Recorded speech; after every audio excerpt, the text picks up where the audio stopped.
नाजरीन, तेलंगाना में टीआरएस हुकूमत की दूसरी मियाद के 3 साल मुकम्मल हो गए हैं। पार्टी सदर के चंद्रशेखर राव के वजीर आला के ओहदे पर भी 8 साल मुकम्मल हो चुके हैं। केसीआर ने गुज़श्ता 4 दिनों के दौरान 8 मुख्तलिफ कारपोरेशंस के सदुरनशीन का तकर्रुर किया, लेकिन सिर्फ अक़लियती इदारों पर कोई तकर्रुरी अमल में नहीं लाई गई। हालिया एमएलसी इलेक्शन में भी अक़लियती तबके से नाइंसाफ़ी की गई। 16 एमएलसी में से एक पर भी मुस्लिम लीडर को नुमाइंदगी नहीं दी गई। नामजद ओहदों पर तकर्रुरात के सिलसिले में केसीआर ने कई मरतबा यकीन दहानी कराई, लेकिन हर बार माइनॉरिटी लीडरों को मायूसी का सामना करना पड़ा। ऐसा लगता है कि तश्कील तेलंगाना के वक्त अक़लियतों से किए गए वादे 12% जो रिजर्वेशन का वादा था, वक्फ बोर्ड को अदालती इख्तियार, अक़लियतों की सियासत में हिस्सेदारी वगैरह वगैरह ठंडे बस्ते में पड़े हुए हैं। रियासत में वक्फ बोर्ड को छोड़कर दीगर अक़लियती इदारे सुदूर नशीन से महरूम हैं। तेलंगाना वक्फ बोर्ड की मियाद अगले फरवरी में ख़त्म हो रही है और हज committee, Urdu academy, minority finance corporation और माइनॉरिटी कमीशन, जो कि बहुत अहम इदारा है, अक़लियतें कहाँ जाएं अगर माइनॉरिटी कमीशन ही नहीं है तो इंसाफ कैसे मिलेगा, और सिटविन और दीगर इदारे सरबराहों से महरूम है। पहली मियाद में अक़लियती फाइनेंस कॉरपोरेशन और उर्दू अकेडमी के डायरेक्टर्स का तकर्रुर नहीं किया गया था और सिर्फ सुदूर नशीन से ही 3 साल तक ओहदे पर बरकरार रहे। वक्फ बोर्ड को मुस्तकिल सीईओ नहीं है। टीएस पीएससी में मुस्लिम नुमाइंदगी ख़त्म कर दी गई। केसीआर काबीना में सिर्फ एक वजीर मुसलमान है और टीआरएस का सिर्फ एक एमएलए है, कोई एमपी नहीं है, यानी मुसलमान एमपी। हालिया एमएलसी की 16 सीटों के लिए टीआरएस ने किसी मुस्लिम को मुंतखब नहीं करवाकर एक तबके से नाइंसाफ़ी की है। ऐसा लगता है कि केसीआर अपना वादा भूल गए हैं या अक़लियती तबके को नज़रअंदाज कर रहे हैं। मुनफरिद फलाही स्कीमों के बावजूद टीआरएस की अवामी मकबूलियत कम होती दिखाई दे रही है, जिसका रियासत के ज़िमनी इंतखाबात और जीएचएमसी के नतायज में देखा गया। और इस मौजू पर बात करने के लिए आज हमारे साथ ख़ास मेहमान जुड़ेंगे। टीआरएस की तरफ से भी नुमाइंदगी होगी, कांग्रेस की तरफ से भी। फिलहाल हमारे साथ सियासी तज्ज़िया-निगार फ़रहत इब्राहिम जुड़ चुके हैं। फ़रहत इब्राहिम साहब, आपका खैर मकदम है। जिस तरह से हमने पूरी तफसील बताई कि तेलंगाना में, तश्कील तेलंगाना में जो बातें हुई थी कि नाइंसाफ़ी तेलंगाना के साथ हो रही है, मुसलमानों के साथ हुई है, उस नाइंसाफ़ी को दूर करने के लिए बातें तो बहुत हुई, लेकिन ऐसे इदारे जिनका थोड़ा बहुत फ़ायदा माइनॉरिटीज़ को मिल सकता था, उन इदारों के साथ भी इस तरह की लापरवाही कैसे देखते हैं आप, इब्राहिम साहब? भाई साहब, इस वक्त इदारे जो है जी, सिर्फ ऑफिस, टेबल और चेयर है। इदारों में कोई है नहीं और इदारों में कोई काम नहीं हो रहा है। हमारे साथ बहुत बड़ा मजाक किया जा रहा है। अभी जी, आप जैसे अभी बताए कि 16 एमएलसी के, अभी ये लोग 16 एमएलसी को मुंतखब किए, उसमें एक मुसलमान है ही नहीं हमारा। ना हमारे पास कोई चेयरमैनशिप दे रहे हैं कोई मुसलमान को। चलो, हम बाहर वाले को तो नहीं देते, वो अपनी खुद की पार्टी वालों को देते हैं। जी, इनका काम सिंपल ये है कि सबको दबा के रखो, सब में पहले मुसलमान को दबा के रखो। और ये भूल रहे हैं कि 15 से 16% वोट बैंक इनका मुसलमान ही है। जी, जब मुसलमान वोट ही नहीं देगा तो आप गवर्नमेंट क्या खुद के घर से बना लोगे? बिल्कुल भाई साहब, इसका सीधा सीधा असर इनकी आने वाली इलेक्शन में हर अंदाज में दिखाएगा इनको। जी। नहीं, इतना बड़ा वोट बैंक होने के बावजूद सरकारें मुसलमानों को क्यों इस तरह से नजरअंदाज करती हैं? ऐसा क्या लगता है कि मुसलमानों के पास कोई ऑप्शन नहीं है? क्या यह सोच अब सरकारों के पास आ गई है, जो खुद को सेकुलर भी कहते हैं? ये खुद को सेक्युलर बोलते हैं, मगर हमको पांव तले दबा के रखने का इनका बहुत पुराना एक फार्मूला है और इनको ये बहुत अच्छी तरीके से मालूम है कि चाहे जो भी कर लो, ये कौम लड़ने वाली नहीं है। जी, दूसरी अगर कौमों को ये करे, जैसे एससी को करे, बीसी को करे, एसटी को करे, ये लोग तो सीधे रोड पे आ जाएंगे। जी, रोड पे आके लड़ना शुरू करेंगे। हमारे पास, जैसे ये खुद चंद्रशेखर जैसे बोलते हैं, हमारे पास शेरवानी, बिरयानी और कुर्बानी, इसके सिवा कोई है नहीं। घर को फिर उसके बाद आती है जो चीज, वो है परेशानी। ठीक। हमारे साथ सोफिया सिद्दीकी भी जुड़ चुकी हैं, टीआरएस की तरफ से नुमाइंदगी करेंगी। सोफिया हसीब सिद्दीकी, आपका इस्तकबाल है। बात हो रही माइनॉरिटी जो डिपार्टमेंट हैं, सरकार के तहत काम करते हैं, अक़लियतों की बातें बहुत होती हैं, लेकिन उसके जो चेयरमैन हैं, डायरेक्टर हैं, वो नदारद हैं। कैसे काम होगा अक़लियतों का अगर ऐसे हालात में आप कम से कम उन डिपार्टमेंट्स में जहां ज़रूरत है, मुसलमानों के जो छोटे मोटे काम हो जाते हैं, उस पर भी इतनी देरी। हज कमेटी को ही ले ली, हज कमेटी का अब काम शुरू हो चुका है, लोग हज पर जाने की तैयारी कर रहे हैं, लेकिन उसका चेयरमैन नहीं है। सोफिया जी। जी, सबको आदाब, नमस्ते, सलाम। इस पे तो यही कहूंगी कि जैसा तेलंगाना टीआरएस पार्टी है, वो गंगा जमुना तहजीब की एक बहुत बड़ी मिसाल है। जैसा कि आप ले लीजिए, होम मिनिस्टर साहब ले लीजिए, एक्स डिप्यूटी मेयर ले लीजिए, एक्स जोनल कमिश्नर ले लीजिए, और जितने भी माइनॉरिटी के जितने भी इम्पोर्टेंट इश्यूज है उनको नजरअंदाज तो किया नहीं गया है। टीआरएस में एक दर्जा है हमेशा जो माइनॉरिटीज को दिया गया है, और इंशाल्लाह आगे भी दिया जाएगा जी। जैसा कि हज कमेटी की बात कर रहे हैं, तो इंशाल्लाह इसका पोस्ट भी बहुत जल्दी अनाउंस हो जाएगा, जहां पे आपको मालूम होगा कि कितनी स्क्रूटनी होके इसके पोस्ट पे लोगों को रखा जा रहा है, ताकि फिर आगे चल के मुसलमानों को, माइनॉरिटीज को फायदा हो। जी नहीं, अभी आप करें कि हो जाएगा, लेकिन अब तक जिन लोगों को रखा है वाकई कितना फायदा हुआ? अगर वक्फ बोर्ड की अगर मैं बात करूं, अब देखिए सिर्फ वक्फ बोर्ड का ही एक जो है सदर नशीन वहां पर है, चेयरमैन बचा हुआ है, वो भी अब फरवरी में खत्म हो जाएंगे। लेकिन औकाफ का इतना बड़ा इदारा, मुसलमानों की इतनी बड़ी जायदादें, जिससे मुसलमानों को सरकार की तरफ मांगने की भी जरूरत नहीं पड़ेगी, ऐसे इदारे का जो हशर हुआ है, और जिस तरह के लोग आप कह रहे हैं कि स्क्रूटिंग होती है, बहुत शफाफियत के साथ एक सलीके के आदमी को रखा जाता है, कैसे लोग सेलेक्ट करते हैं और कैसे काम होता है अक़लियतों का?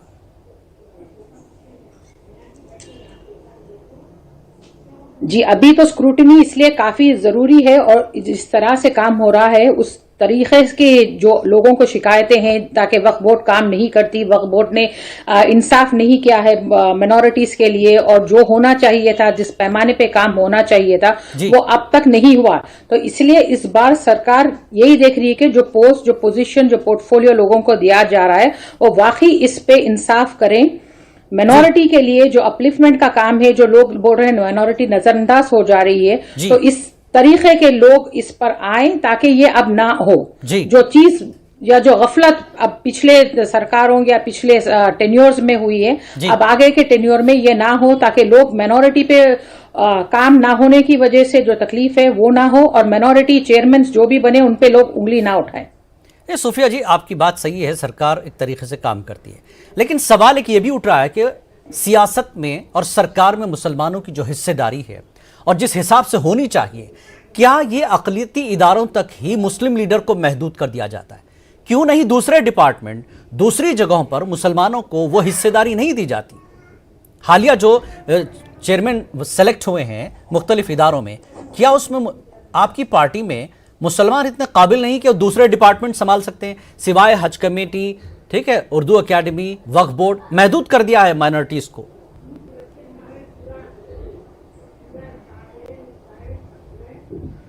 नहीं, इसलिए महदूद कर दिया है। अभी तक तो किसी ने पहल इसकी की नहीं है कि महदूद किया, क्योंकि अभी तो पोजीशन और पोस्ट जितने भी आए हैं उसमें से काफी अभी पोजीशंस और पोस्ट बाकी है। तो इंशाल्लाह आगे चल के माइनॉरिटी डिसअपॉइंटेड नहीं होगी टीआरएस के पोस्ट डिस्ट्रीब्यूशन के लिए, और बहुत अच्छे पोस्ट पोजीशंस भी दिए जाएंगे माइनॉरिटी को।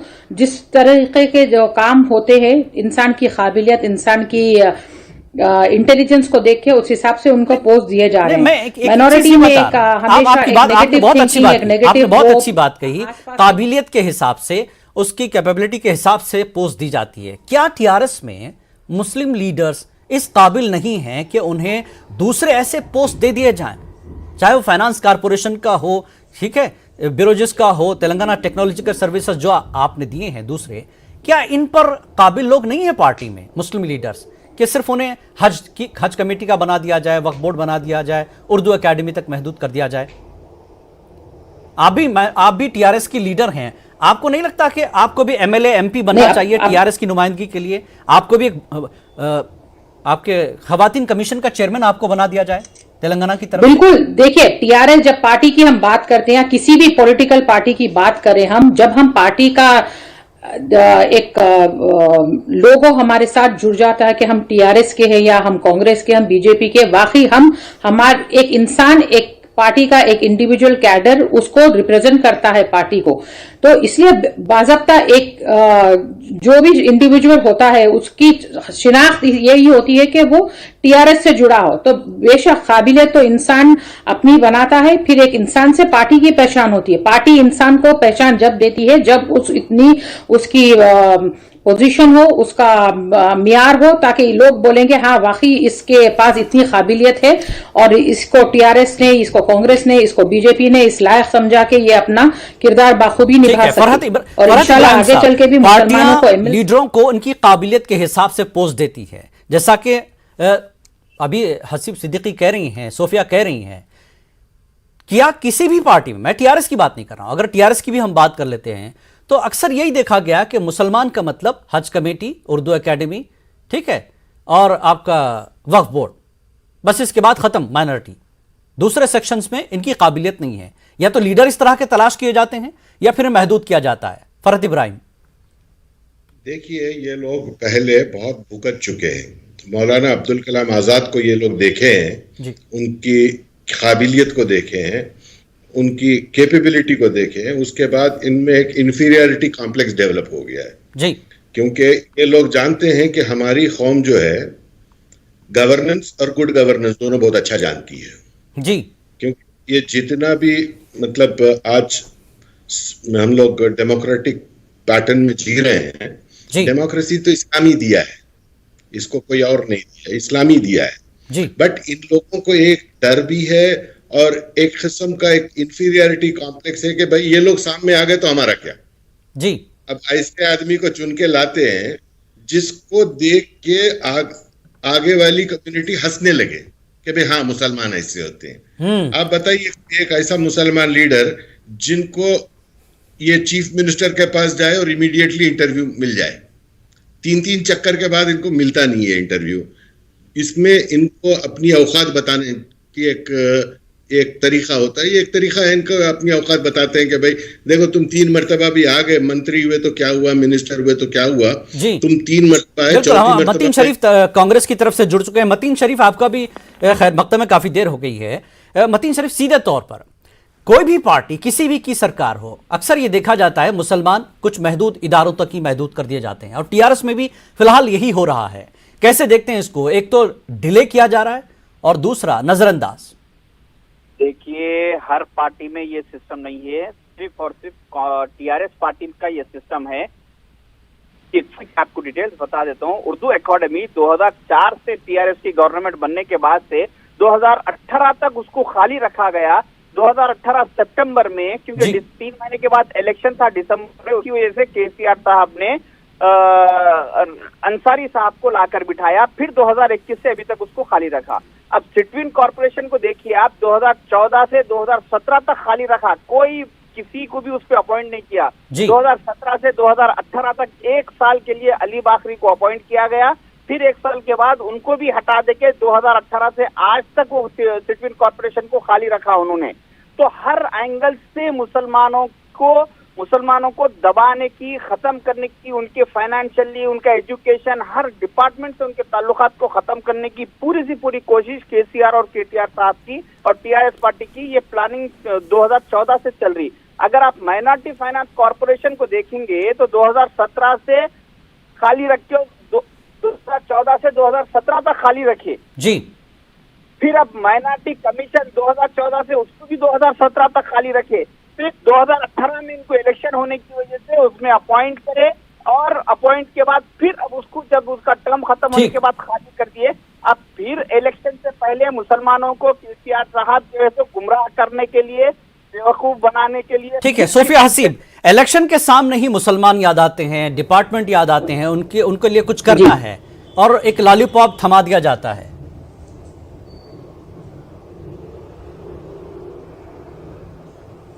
नहीं, ऐसा होता तो फिर ना हमारे डिप्यूटी सीएम माइनॉरिटी को रिप्रेजेंट करते हुए महमूद अली साहब रहते, ना हमारे होम मिनिस्टर महमूद अली साहब रहते अभी प्रेजेंट के, और ना ही फिर state general secretary Tariq Ansari साहब होते।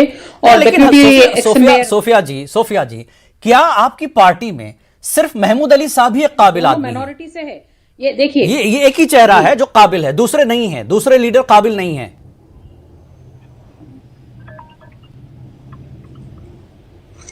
देखिए, लीडर की काबिलियत उसके काम से होती है और लीडर को इस मैयार पे उतरना पड़ता है ताकि वो अपने कौम, अपनी पार्टी और अपने लोगों को आगे लेकर चले।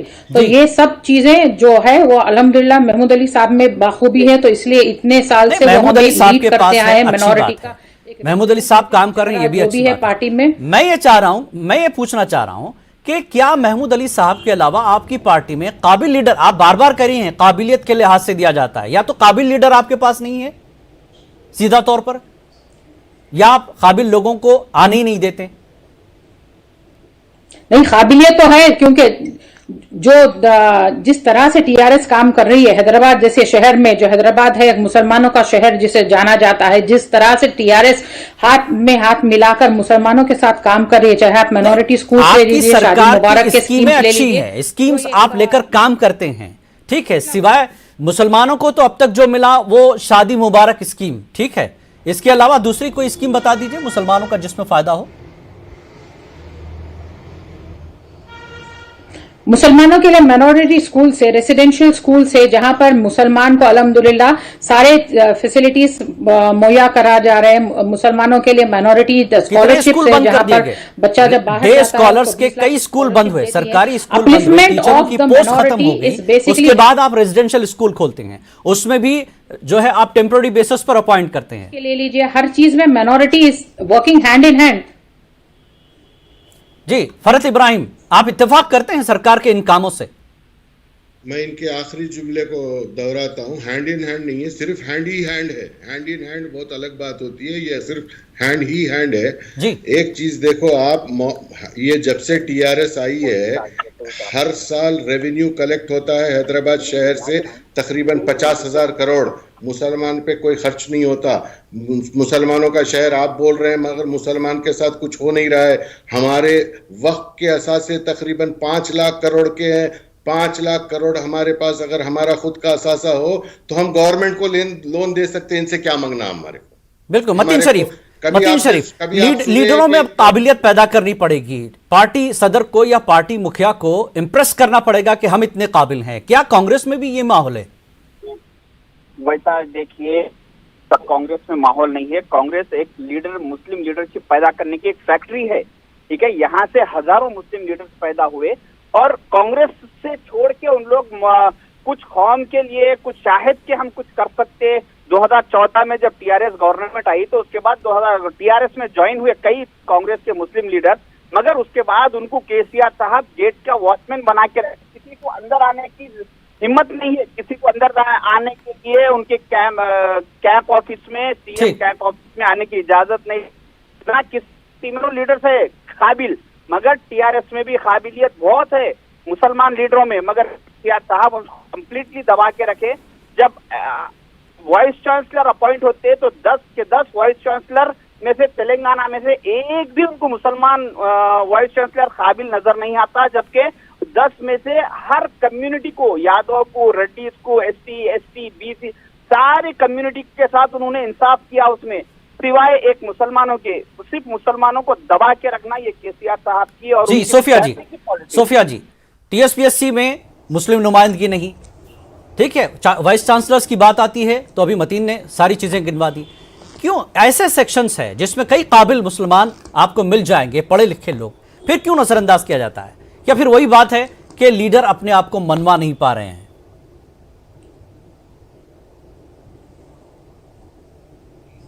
नहीं, अभी तो देखिए, आप जो वाइस चांसलर्स की बात करें इसमें तो अभी तो अपॉइंटमेंट होंगे और आपके पास भी आएगा। अगर काबिलियत नहीं होती तो फिर लोग कांग्रेस छोड़कर टीआरएस में आते ही क्यों? कुछ है, कुछ दिख रहा है जो डिफरेंट हो रहा है दूसरे पार्टी से, जैसा कि आप एजुकेशन का सेक्टर ले लीजिए। कांग्रेस के काबिल लीडर आपके पास छोड़कर आए, एक नाम मुझे याद आ रहा है, आबिद रसूल खान, एक काबिल आदमी है, कहाँ है? जी कहाँ पर है? जी बिल्कुल।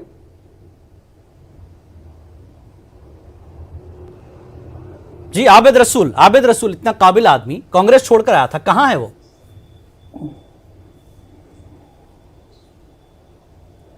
हेलो हेलो जी, मेरा सवाल है, जो लोग काबिल हैं, आप बता रहे हैं कि कांग्रेस छोड़कर आपके पास आए, जी, क्या जी, दिया बोलिए। टीआरएस ने उसको?